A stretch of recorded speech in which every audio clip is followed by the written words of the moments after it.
विष्णु पुराण, विष्णु पुराण, विष्णु पुराण। नमस्कार दर्शकों। भगवान विष्णु द्वारा पृथ्वी की रक्षा के लिए अपने भाई हिरण्याक्ष के वध से हिरण्यकश्यप अत्यधिक क्रोधित हो गया। उसने भगवान विष्णु से प्रतिशोध लेने का निश्चय किया और उनका नाम धरती से मिटाने का प्रण कर लिया। उसकी मां ने उसे समझाने का बहुत प्रयत्न किया कि हिरण्याक्ष ने अपहरण जैसा भारी अपराध किया था, इसीलिए उसका विनाश हुआ।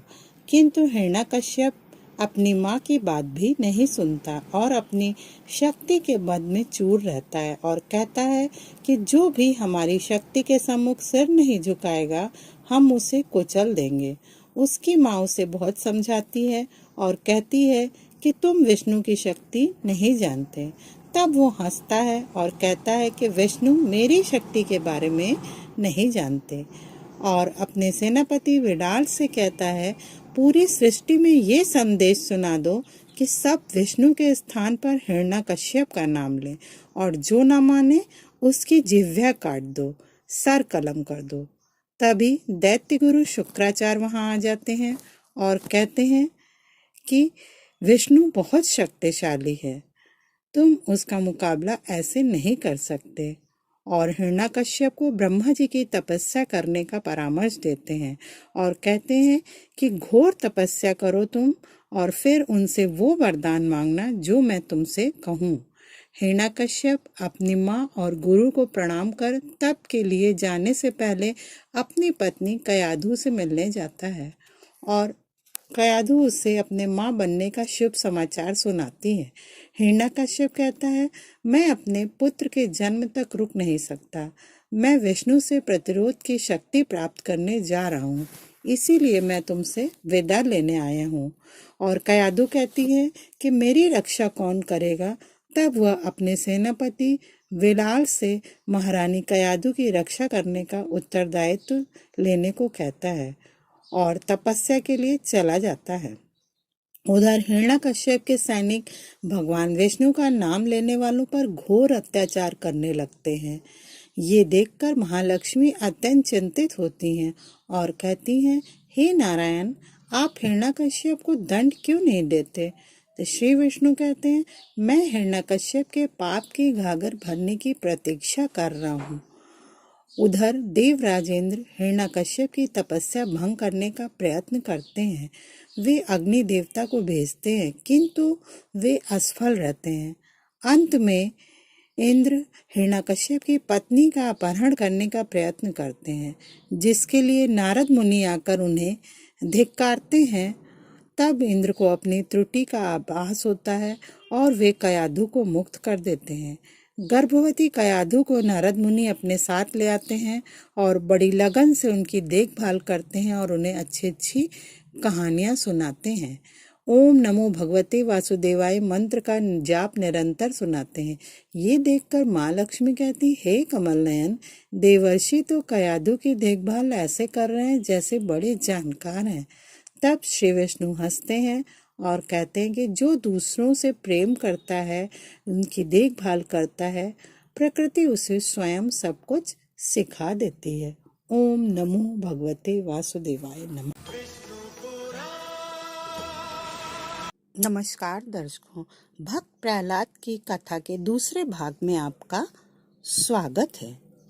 पहले भाग में आपने जाना कि कैसे हिरण्यकश्यप देवताओं से अपने भाई हिरण्याक्ष के वध का प्रतिशोध लेने के लिए कठोर तप करने चला जाता है और उसकी तपस्या भंग न कर पाने पर इंद्रदेव उसकी पत्नी कयाधु का अपहरण करने का प्रयास करते हैं और नारद मुनि वहां आकर उन्हें रोकते हैं और गर्भवती कयाधु को अपने साथ ले आते हैं और पूरे मनोयोग से उनकी सेवा करते हैं और निरंतर उन्हें भगवान विष्णु की सुंदर सुंदर कथाएं और ओम नमो भगवते वासुदेवाय नाम का जप सुनाते रहते हैं, जिससे कि गर्भ में ही प्रहलाद भी श्री वासुदेव का श्री नाम जाप करने लगता है, जिसे देखकर माँ लक्ष्मी अत्यंत चकित होती हैं और श्री हरि से कहती हैं कि ये आपकी कैसी लीला है कमल नयन। आपके घोर शत्रु के घर में ही आपका सबसे बड़ा भक्त जन्म लेने वाला है। श्री विष्णु कहते हैं कि हे महादेवी, ये कोई रहस्य नहीं, मैं संसार को बताना चाहता हूँ कि जो जैसा कर्म करेगा वो वैसा ही बन जाएगा। असुर होकर भी यदि कोई अच्छे कर्म करेगा तो सुर कहलाएगा, और सुर होकर भी जो दुष्कर्म करेगा वह असुर ही कहलाएगा। इधर हिरण्यकश्यप की घोर तपस्या से ना चाहते हुए भी ब्रह्मा जी को उनके पास आना पड़ता है और वे हिरण्यकश्यप से कहते हैं कि वर मांगो पुत्र। हिरण्यकश्यप कहता है, हे प्रजापति, यदि आप मुझ पर प्रसन्न हैं तो मुझे मृत्यु पर विजय प्राप्त करने का वरदान दीजिए। ब्रह्मा जी कहते हैं, असंभव, तुम जो वरदान मांग रहे हो वो मेरे वश में नहीं है। जीवन और मृत्यु ये सृष्टि के ऐसे नियम हैं जिन्हें कोई नहीं तोड़ सकता, तुम कुछ और मांगो। हिरण्यकश्यप कहता है, प्रजापति, फिर मुझे ये वरदान दीजिए कि मैं न घर के भीतर मरूं और न घर के बाहर, न मैं दिन में मरूं और न रात में, न मुझे मनुष्य मार सके न पशु, न मैं अस्त्र से मर सकूं न शस्त्र से, न मैं धरती पर मारा जाऊं न आकाश में। ब्रह्मा जी कहते हैं, तथास्तु, तुम्हारी सभी इच्छाएं पूर्ण होंगी। हिरण्यकश्यप अट्टहास करता है और अति प्रसन्न होता है कि उसने ब्रह्मा जी को भरमाकर उनसे वही वरदान मांग लिया जो वो पाना चाहता था। और ब्रह्मा जी से वरदान पाने के बाद हिरण्यकश्यप अपने राजमहल वापस आता है और वहां अपनी पत्नी कयाधु को ना पाकर सेवकों पर अत्यंत क्रोधित होता है। तभी गुरु शुक्राचार्य वहां आ जाते हैं और बताते हैं कि कैसे इंद्र ने उनकी पत्नी के हरण का प्रयास किया। हिरण्यकश्यप अत्यंत क्रोधित होता है और तुरंत देवलोक के लिए प्रस्थान करता है और देवसेना को पराजित कर इंद्रासन पर अधिकार कर लेता है। वह इंद्रदेव को अपनी पत्नी के अपहरण के लिए धिक्कारता है। तभी नारद मुनि वहां आ जाते हैं और उसे कयाधु के अपने पास सकुशल और सुरक्षित होने का समाचार देते हैं। हिरण्यकश्यप उनके साथ महारानी कयाधु से मिलने जाता है और संतान के जन्म तक उन्हें नारद मुनि के आश्रम में ही रहने की इच्छा व्यक्त करने पर वह कयाधु को नारद मुनि के आश्रम में ही छोड़कर चला जाता है। नारद जी श्री विष्णु की लीला पर अत्यंत प्रसन्न होते हैं कि घोर विष्णुद्रोही के घर पर ही अनन्य विष्णु भक्त का जन्म लेने वाला है, यह उसे स्वयं ही नहीं मालूम। और हिरण्यकश्यप इंद्रासन पर बैठकर भोग विलास में डूब जाता है। उसके अत्याचार दिन पर दिन बढ़ते जाते हैं। इधर कयाधु को प्रसव पीड़ा प्रारंभ होती है और नारद मुनि भगवान श्री विष्णु से सहायता की प्रार्थना करते हैं और भगवान विष्णु योग माया को कयाधु की देखभाल करने के लिए भेजते हैं। महारानी कयाधु एक सुंदर पुत्र को जन्म देती हैं, जिसे देखकर श्री विष्णु और माँ लक्ष्मी अत्यंत प्रसन्न होते हैं। भगवान विष्णु कहते हैं, हे महादेवी, जैसे ध्रुव ने अपने दृढ़ निश्चय का इतिहास रचा, उसी प्रकार ये बालक भी अपने दृढ़ विश्वास का इतिहास रचेगा।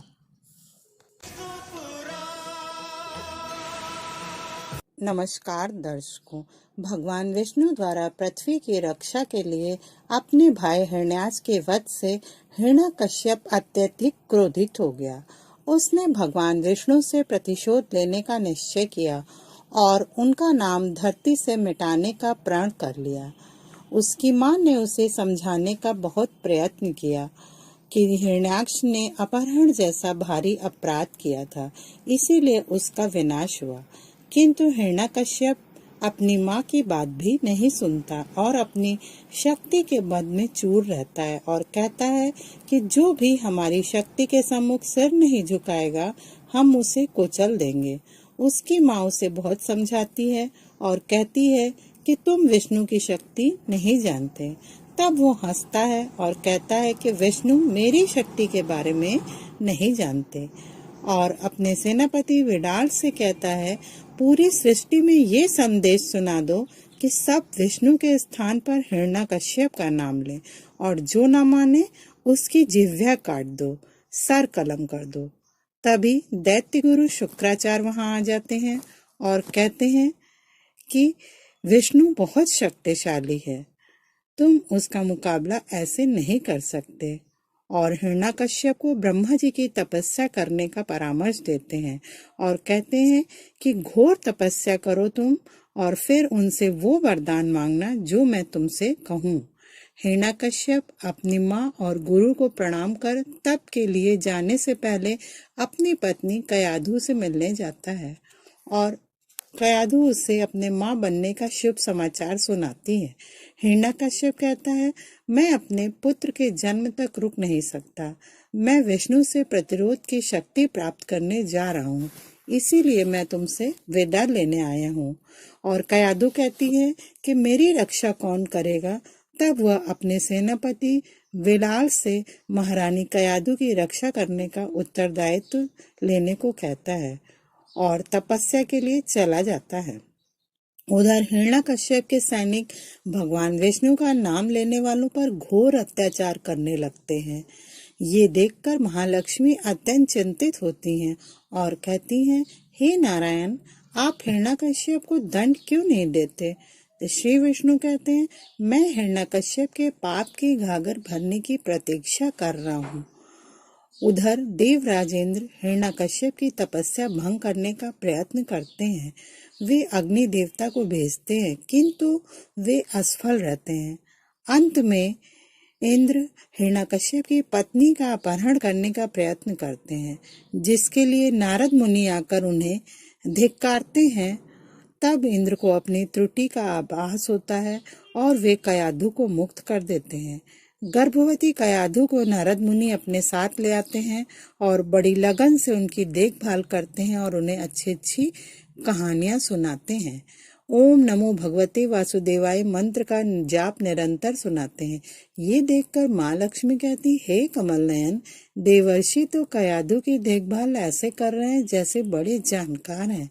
तब श्री विष्णु हंसते हैं और कहते हैं कि जो दूसरों से प्रेम करता है, उनकी देखभाल करता है, प्रकृति उसे स्वयं सब कुछ सिखा देती है। ओम नारद मुनि ने भगवान विष्णु की सुंदर सुंदर कथाएं और ओम नमो भगवते वासुदेवाय नाम का जप सुनाते रहते हैं, जिससे कि गर्भ में ही प्रहलाद भी श्री वासुदेव का श्री नाम जाप करने लगता है, जिसे देखकर माँ लक्ष्मी अत्यंत चकित होती हैं और श्री हरि से कहती हैं कि ये आपकी कैसी लीला है कमल नयन, आपके घोर शत्रु के घर में ही आपका सबसे बड़ा भक्त जन्म लेने वाला है। श्री विष्णु कहते हैं कि हे महादेवी, ये कोई रहस्य नहीं, मैं संसार को बताना चाहता हूँ कि जो जैसा कर्म करेगा वो वैसा ही बन जाएगा। असुर होकर भी यदि कोई अच्छे कर्म करेगा तो सुर कहलाएगा, और सुर होकर भी जो दुष्कर्म करेगा वह असुर ही कहलाएगा। इधर हिरण्यकश्यप की घोर तपस्या से न चाहते हुए भी ब्रह्मा जी को उनके पास आना पड़ता है और वे हिरण्यकश्यप से कहते हैं कि वर मांगो पुत्र। हिरण्यकश्यप कहता है हे प्रजापति, यदि आप मुझ पर प्रसन्न हैं तो मुझे मृत्यु पर विजय प्राप्त करने का वरदान दीजिए। ब्रह्मा जी कहते हैं असंभव, तुम जो वरदान मांग रहे हो वो मेरे वश में नहीं है। जीवन और मृत्यु ये सृष्टि के ऐसे नियम हैं जिन्हें कोई नहीं तोड़ सकता, तुम कुछ और मांगो। हिरण्यकश्यप कहता है प्रजापति, फिर मुझे ये वरदान दीजिए कि मैं न घर के भीतर मरूं और न घर के बाहर, न मैं दिन में मरूं और न रात में, न मुझे मनुष्य मार सके न पशु, न मैं अस्त्र से मर सकूं न शस्त्र से, न मैं धरती पर मारा जाऊं न आकाश में। ब्रह्मा जी कहते हैं तथास्तु, तुम्हारी सभी इच्छाएं पूर्ण होंगी। हिरण्यकश्यप अट्टहास करता है और अति प्रसन्न होता है कि उसने ब्रह्मा जी को भरमाकर उनसे वही वरदान मांग लिया जो वो पाना चाहता था। और ब्रह्मा जी से वरदान पाने के बाद हिरण्यकश्यप अपने राजमहल वापस आता है और वहां अपनी पत्नी कयाधु को ना पाकर सेवकों पर अत्यंत क्रोधित होता है। तभी गुरु शुक्राचार्य वहां आ जाते हैं और बताते हैं कि कैसे इंद्र ने उनकी पत्नी के हरण का प्रयास किया। हिरण्यकश्यप अत्यंत क्रोधित होता है और तुरंत देवलोक के लिए प्रस्थान करता है और देवसेना को पराजित कर इंद्रासन पर अधिकार कर लेता है। वह इंद्रदेव को अपनी पत्नी के अपहरण के लिए धिक्कारता है। तभी नारद मुनि वहां आ जाते हैं और उसे कयाधु के अपने पास सकुशल और सुरक्षित होने का समाचार देते हैं। हिरण्यकश्यप उनके साथ महारानी कयाधु से मिलने जाता है और संतान के जन्म तक उन्हें नारद मुनि के आश्रम में ही रहने की इच्छा व्यक्त करने पर वह कयाधु को नारद मुनि के आश्रम में ही छोड़कर चला जाता है। नारद जी श्री विष्णु की लीला पर अत्यंत प्रसन्न होते हैं कि घोर विष्णुद्रोही के घर पर ही अनन्य विष्णु भक्त का जन्म लेने वाला है, यह उसे स्वयं ही नहीं मालूम। और हिरण्यकश्यप इंद्रासन पर बैठकर भोग विलास में डूब जाता है। उसके अत्याचार दिन पर दिन बढ़ते जाते हैं। इधर कयाधु को प्रसव पीड़ा प्रारंभ होती है और नारद मुनि भगवान श्री विष्णु से सहायता की प्रार्थना करते हैं और भगवान विष्णु योग माया को कयाधु की देखभाल करने के लिए भेजते हैं। महारानी कयाधु एक सुंदर पुत्र को जन्म देती हैं, जिसे देखकर श्री विष्णु और माँ लक्ष्मी अत्यंत प्रसन्न होते हैं। नमस्कार दर्शकों, प्रहलाद की कथा के तीसरे भाग में आपका स्वागत है। आज मैं आपको बताऊंगी कि क्यों बन गया एक पिता अपने ही पुत्र का घोर वैरी। तो चलिए वीडियो की शुरुआत करते हैं। कथा के प्रथम और द्वितीय खंड में मैंने आपको बताया कि कैसे हिरण्यकश्यप ब्रह्मा जी से वरदान पाकर स्वयं को ही ईश्वर मानने लगता है और अपनी प्रजा पर घोर अत्याचार करता है। उधर उसकी पत्नी कयाधु नारद मुनि के आश्रम में उसके ही पुत्र प्रहलाद को जन्म देती है। अब आगे नारद मुनि के कुशल निर्देशन और संरक्षण में प्रहलाद का पालन पोषण होने लगता है। वे उसे तरह तरह के योग और भगवान श्री विष्णु के नाम की महिमा बताते हैं। अंततः प्रहलाद की शिक्षा समाप्त होती है और प्रहलाद और महारानी कयाधु राजमहल के लौटने का समय हो जाता है।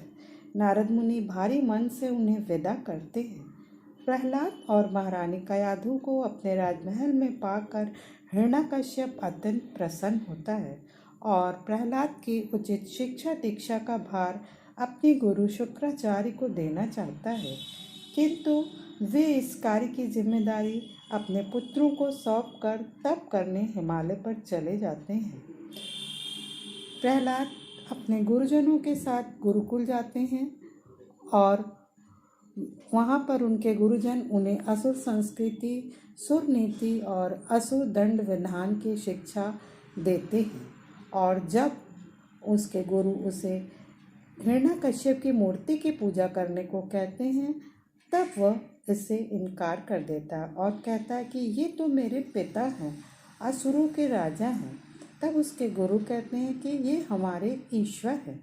प्रहलाद कहता है कि ईश्वर तो एक ही है, जो सर्वशक्तिमान है, अजन्मा है और सर्वव्याप्त है। उसकी बातों को सुन करके उसके गुरुओं को अत्यंत चिंता होती है और वे महारानी कयाधु से निवेदन करते हैं कि वे उसे समझाएं, किंतु प्रहलाद नहीं मानते। प्रहलाद की शिक्षा पूरी होने पर वे राजमहल वापस आते हैं और हिरण्यकश्यप से पूछता है कि तुम्हारे गुरुओं ने तुम्हें क्या सिखाया। तो प्रहलाद कहता है कि उन्होंने मुझे वो संपूर्ण शिक्षा दी जो वे दे सकते थे, किंतु जो मैं नहीं सीख पाया उसमें उनका नहीं, मेरा ही दोष है। हिरण्यकश्यप कहता है कि क्या नहीं सीख पाए। तब प्रहलाद कहता है कि वे मुझे असत्य शिक्षा दे रहे थे और आपको भगवान बता रहे थे और आपकी मूर्ति की पूजा करने को कह रहे थे, जो सत्य नहीं है, इसीलिए मैंने उनकी बात नहीं मानी। तब हिरण्यकश्यप अत्यंत क्रुद्ध होता है और कहता है कि फिर तुम्हारा ईश्वर कौन है। तब प्रहलाद कहता है कि ईश्वर तो एक ही हैं, वो हैं जो कण कण में बसते हैं, हर मन में बसते हैं।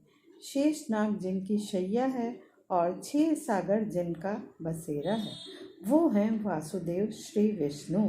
यह सुनकर हिरण्यकश्यप अत्यंत क्रोधित होता है और अपने सामंतों को प्रहलाद को मारने का आदेश देता है।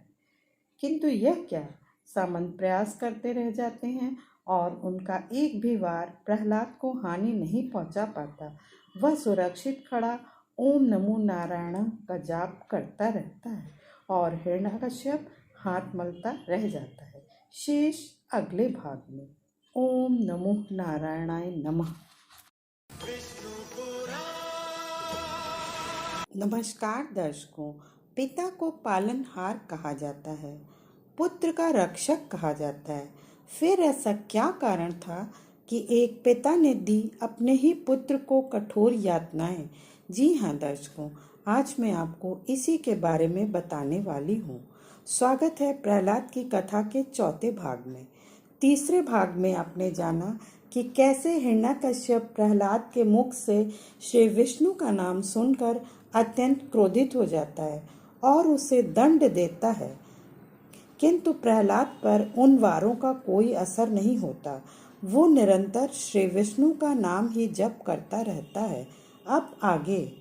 प्रहलाद के निरंतर विष्णु नाम जप करने से हिरण्यकश्यप अत्यंत क्रोधित हो जाता है और प्रहलाद को अपने राज्य की सीमा से बाहर निकाल देता है और आज्ञा दे देता है कि कोई भी प्रहलाद को अन्न, वस्त्र, पानी अथवा आश्रय नहीं देगा, अन्यथा वो राजदंड का भागी होगा। इधर प्रहलाद जल की तलाश में भटकता फिरता है। तभी स्वर्भानु उसके रास्ते में कांटे बिछा देता है, जो प्रहलाद के पैरों को रक्त रंजित कर देते हैं। तभी नारद मुनि वहां आते हैं और प्रहलाद के घावों को धोकर उसे जल पिलाते हैं। उधर गुरुकुल के सभी शिष्य प्रहलाद के विचारों से प्रभावित होकर गुरुकुल छोड़कर ओम नमो भगवते वासुदेवाय नाम का जप करते हुए उसे खोजने निकल पड़ते हैं और अंततः प्रहलाद को ढूंढ निकालते हैं और उसे जल पिलाते हैं तथा फल खिलाते हैं और सभी प्रहलाद का साथ देने के लिए उसके पास वहीं रहना चाहते हैं, किंतु प्रहलाद उन्हें समझा बुझाकर गुरुकुल भेज देता है और कहता है कि मैं तुमसे मिलने स्वयं आऊँगा। ये सूचना हिरण्यकश्यप तक भी पहुंचती है। वह सेनापति को आदेश देता है कि प्रहलाद को ढूंढकर एक बार फिर मुझे ईश्वर मानने के लिए कहो। यदि न माने तो उसे रस्सियों से बांधकर किसी ऊंचे पर्वत के शिखर से इतने बलपूर्वक नीचे फेंको कि उसकी हड्डियां चूर चूर हो जाएं। सेनापति जाते हैं और प्रहलाद तक हिरण्यकश्यप का संदेश पहुंचाते हैं और प्रहलाद के उनकी बात न मानने पर सैनिकों द्वारा उसे रस्सियों से जकड़कर एक ऊंचे पर्वत के शिखर पर ले जाते हैं। ये देखकर देवी लक्ष्मी अत्यंत चिंतित होती हैं और भगवान विष्णु से कहती हैं कि अब क्या होगा, प्रहलाद का जीवन कौन बचाएगा। तब श्री विष्णु कहते हैं कि उसका दृढ़ विश्वास ही उसे बचाएगा महादेवी। उधर नारद जी के कहने से प्रहलाद की माँ श्री विष्णु से प्रहलाद की रक्षा की प्रार्थना करती हैं और प्रहलाद को बंधन में देखने पर भी प्रहलाद उससे डरता नहीं है और निरंतर ओम नमः भगवते वासुदेवाय का जाप करते रहता है। सेनापति प्रहलाद से कहते हैं कि अगर वे उनकी बात मान लें तो वे अब भी उसे छोड़ सकते हैं, किंतु प्रहलाद अपनी बात से नहीं टलता है और निरंतर श्री विष्णु के नाम का ही जाप करते रहता है। तब सेनापति सैनिकों को प्रहलाद को पर्वत से नीचे फेंकने का आदेश दे देते हैं और प्रहलाद को सैनिक नीचे फेंक देते हैं। प्रहलाद को नीचे गिरते देखकर श्री हरि विष्णु स्वयं वहां उपस्थित होते हैं और गिरते हुए प्रहलाद को अपनी गोद में ले लेते हैं और संभाल कर उसे एक बैलगाड़ी में लिटा देते हैं और बैलगाड़ी चल पड़ती है। हिरण्यकश्यप के सैनिक प्रहलाद को किसान की गाड़ी में देख लेते हैं और पकड़कर राजभवन ले आते हैं। हिरण्यकश्यप प्रहलाद को जीवित देखता है तो पूछता है कि तू बच कैसे गया। तो प्रहलाद कहता है, मारने वाले से बचाने वाला हमेशा बड़ा होता है, उसी ने मुझे बचाया है। शेष अगले भाग में। ओम नमो नारायणाय नमः। नमस्कार दर्शकों, प्रहलाद की कथा के 5वें भाग में आपका स्वागत है। अब तक आपने जाना कि कैसे भगवान विष्णु का नाम लेने से हिरण्यकश्यप प्रहलाद से अत्यंत क्रुद्ध हो जाता है और उसे पहाड़ से नीचे फेंकने का आदेश देता है, किंतु भगवान विष्णु उसे बचा लेते हैं और एक किसान की गाड़ी में सुला देते हैं। अब आगे। सैनिक जब किसान की गाड़ी में प्रहलाद को देखते हैं तो वे उसे पकड़कर महाराज हिरण्यकश्यप के समक्ष ले आते हैं। हिरण्यकश्यप प्रहलाद को देखकर अत्यंत क्रोधित होता है और पूछता है कि वो कैसे बच गया। तब प्रहलाद कहता है कि क्योंकि मारने वाले से बचाने वाला बड़ा होता है।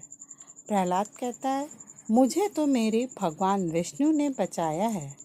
यह सुनकर हिरण्यकश्यप अत्यंत क्रोधित होता है और कहता है कि अब देखता हूँ कि तू कैसे जीवित रहता है, कब तक तेरा विष्णु तुझे बचाता है। तब तक महारानी कयाधु वहाँ आ जाती हैं और प्रहलाद को गले से लगा लेती हैं। हिरण्यकश्यप अपने सेनापति अश्वमित्र से कहता है कि उस किसान को छोड़ दिया जाए और प्रहलाद को माँ की गोद से खींचकर कारागार में डाल दिया जाए। प्रहलाद कारागार में भी भगवान विष्णु के नाम का जाप करता रहता है। इससे परेशान होकर हिरण्यकश्यप स्वरभानु के साथ मिलकर प्रहलाद को भोजन में विष देने कर मारने की योजना बनाता है। नारद जी यह सूचना माँ लक्ष्मी को दे देते हैं और वे तुरंत कैलाश जाती हैं और भोलेनाथ को सारी बात बताती हैं और कहती हैं कि विष से रक्षा आपका क्षेत्र है महादेव, इसीलिए प्रहलाद की रक्षा के लिए आपके पास आई हूँ। भोलेनाथ कहते हैं, आप निश्चिंत होकर प्रस्थान कीजिए महादेवी, सब मुझ पर छोड़ दीजिए। उधर जब दासी प्रहलाद के लिए भोजन लेकर जाती है तभी स्वरभानु उसे रोककर प्रहलाद के भोजन में विष मिला देता है, फिर भोजन ले जाने को कहता है। तभी महारानी कयाधु वहाँ आ जाती हैं और महाराज हिरण्यकश्यप से प्रार्थना करती हैं कि वे अपने पुत्र को अपने हाथों से भोजन कराने की अनुमति चाहती हैं। हिरण्यकश्यप उन्हें अनुमति दे देता है। वे अपने हाथों से प्रहलाद को भोजन कराती हैं और फिर खीर खाने को देती हैं जिसमें विष मिला हुआ था। प्रहलाद खीर खाने ही वाला था, तब तक भोलेनाथ वहाँ पहुँच जाते हैं और खीर में से सारा विष खींच लेते हैं और फिर प्रहलाद को आशीर्वाद देकर वहाँ से चले जाते हैं। अपनी माँ के हाथों भोजन करके प्रहलाद अत्यंत प्रसन्न होता है और दासी द्वारा प्रहलाद खीर को पानी की तरह पी जाने की सूचना पाकर स्वरभानु आश्चर्यचकित रह जाता है। उधर हिरण्यकश्यप भी कयाधु से प्रहलाद के सकुशल होने की सूचना पाकर आश्चर्य से भर जाता है और दासी से खीर में विष मिले होने का समाचार ज्ञात होने पर महारानी कयाधु तुरंत दौड़कर प्रहलाद से मिलने कारागार जाती हैं और उसे गले से लगा लेती हैं और उसे सकुशल देखकर ईश्वर का धन्यवाद करती हैं। प्रहलाद कहता है, माते, मैंने भगवान विष्णु की भक्ति का कवच पहन रखा है, मुझे मेरे भगवान विष्णु ने बचा लिया है। और फिर वह ओम नमो भगवते वासुदेवाय नाम का जप करने में लग जाता है। सच ही है, ईश्वर पर जिसको अडिग विश्वास होता है, सारा संसार मिलकर भी उसका कुछ नहीं बिगाड़ पाता। शेष अगले भाग में। ओम नमो नारायणाय नमः। हेलो फ्रेंड्स, मैं लेकर आई हूँ आपके लिए प्रहलाद की कथा का 6ठा भाग। फ्रेंड्स, ये तो आप सब जानते ही हैं कि हिरण्यकश्यप की बहन सिंहिका अर्थात होलिका को अग्नि में न जलने का वरदान मिला था, किंतु फिर भी वह अग्नि में कैसे जल गई। जी हाँ दर्शकों, आज मैं आपको यही बताने वाली हूँ। फ्रेंड्स, अब तक आपने जाना कि कैसे हिरण्यकश्यप अपने ही पुत्र प्रहलाद का घोर बैरी बन गया और उसे तरह तरह से मारने के प्रयत्न उसने किए, किंतु वह सफल न हुआ। भगवान विष्णु की कृपा से प्रहलाद हर बार बच जाता।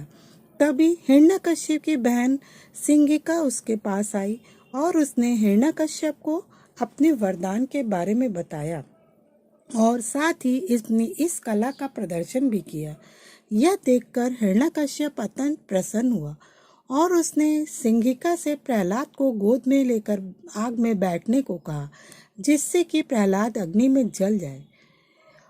सिंगिका अर्थात होलिका इसके लिए तैयार हो गई और उसने अपनी कला का प्रदर्शन करने के बहाने प्रहलाद को अपनी गोद में बैठने के लिए तैयार कर लिया। प्रहलाद को उसकी माँ तथा अन्य प्रियजनों ने बहुत मना किया, किंतु वो नहीं माना। नियत समय पर अग्नि प्रज्वलित की गई और प्रहलाद को गोद में लेकर होलिका उसमें बैठ गई।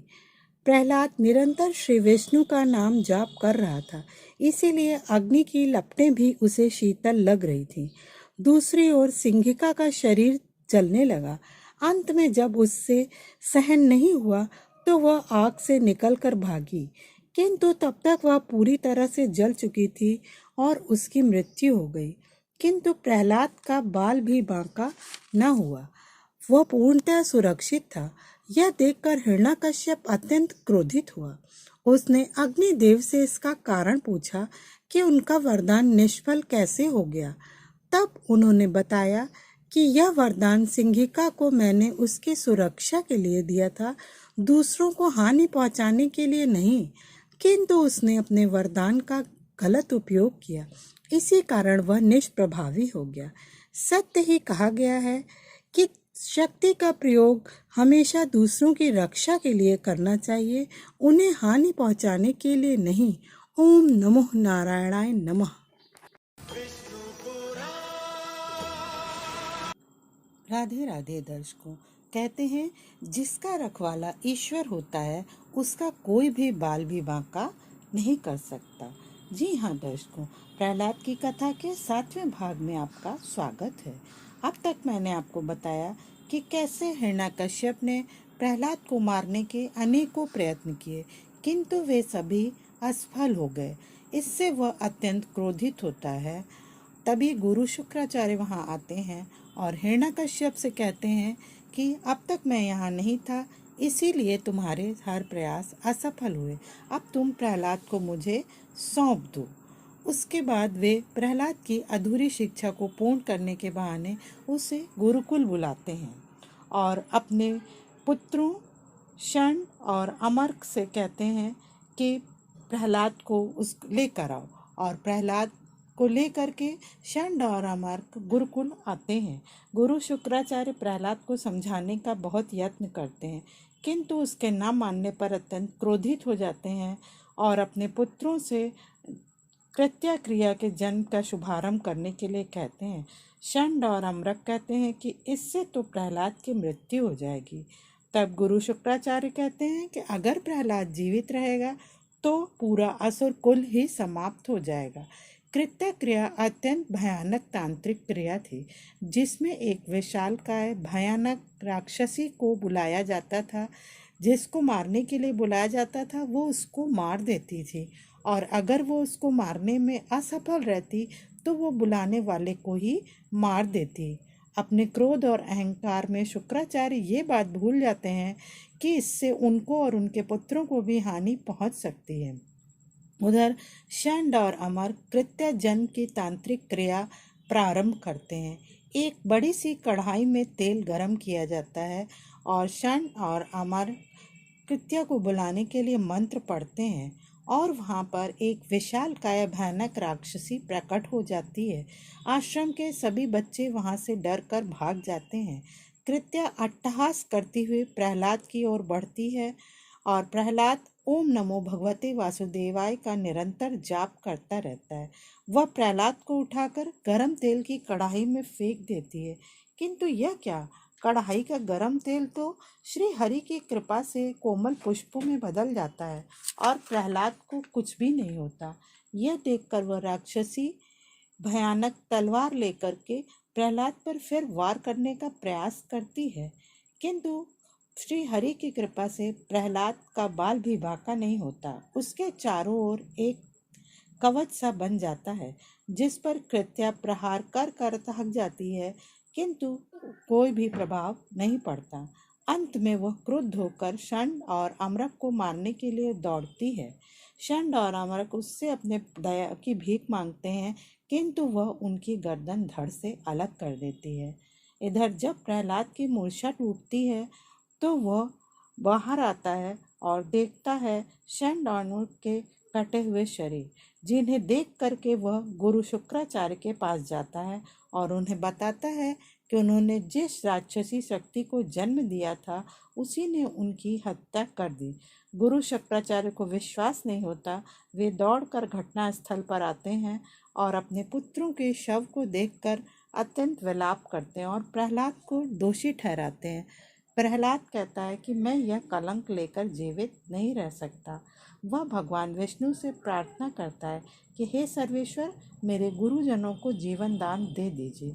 तभी वहाँ पर प्रकाश होता है और भगवान विष्णु की कृपा से षंड और अमरक के सिर धड़ से जुड़ जाते हैं।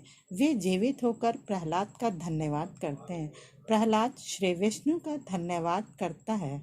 शुक्राचार्य षंड और अमरक को बुलाने का प्रयत्न करते हैं, किंतु वे उनकी बात अनसुनी कर प्रहलाद के पास ही जाते हैं और शुक्राचार्य से कहते हैं कि आज से हमारे भगवान भी श्री विष्णु ही हैं, हिरण्यकश्यप नहीं। और शुक्राचार्य भी दरबार में जाकर हिरण्यकश्यप को सारा वृत्तांत सुनाते हैं और अपनी हार स्वीकार करते हैं।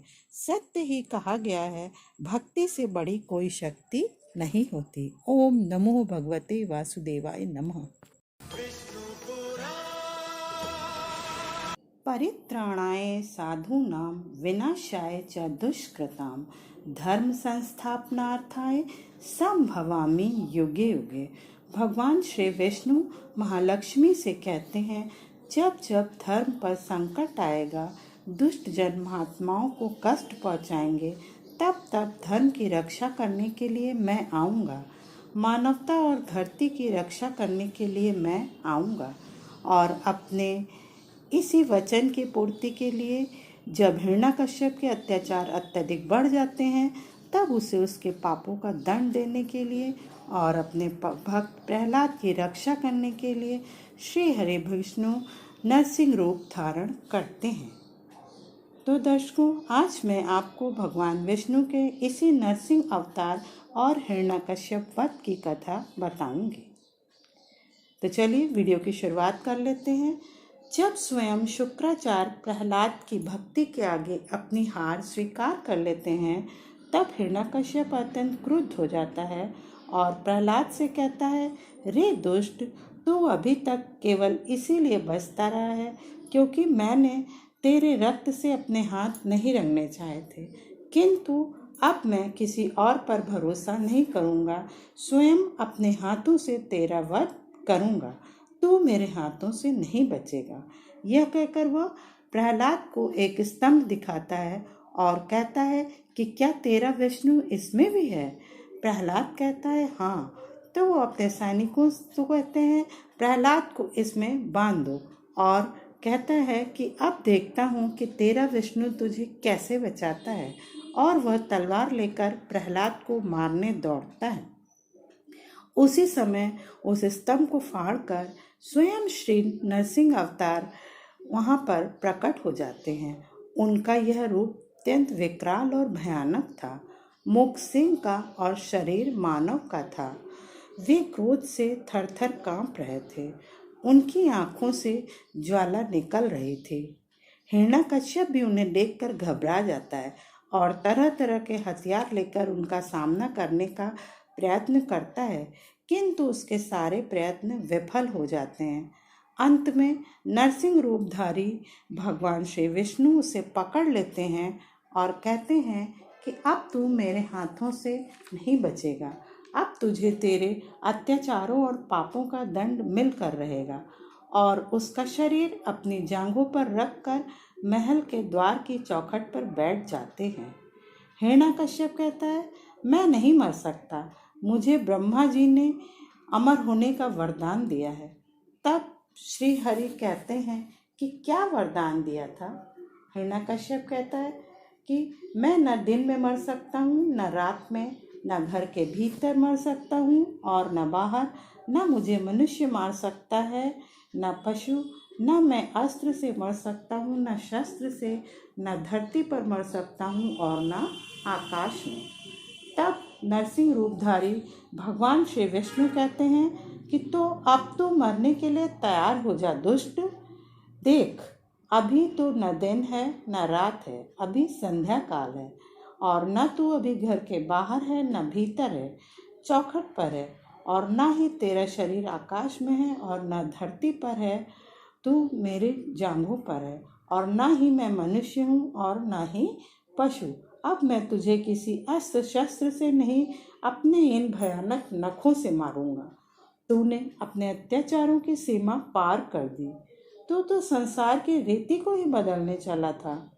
पिता तो पुत्र का पालनहार होता है और तू अपने ही पुत्र को मारने के लिए प्रयास करते रहा। यह कहकर वो अपने नखों से उसका पेट फाड़ देते हैं। इस तरह से दुष्ट अत्याचारी हिरण्यकश्यप का अंत हो जाता है। सभी लोग अत्यंत प्रसन्न होते हैं, सभी देवता पुष्पों की वर्षा करते हैं।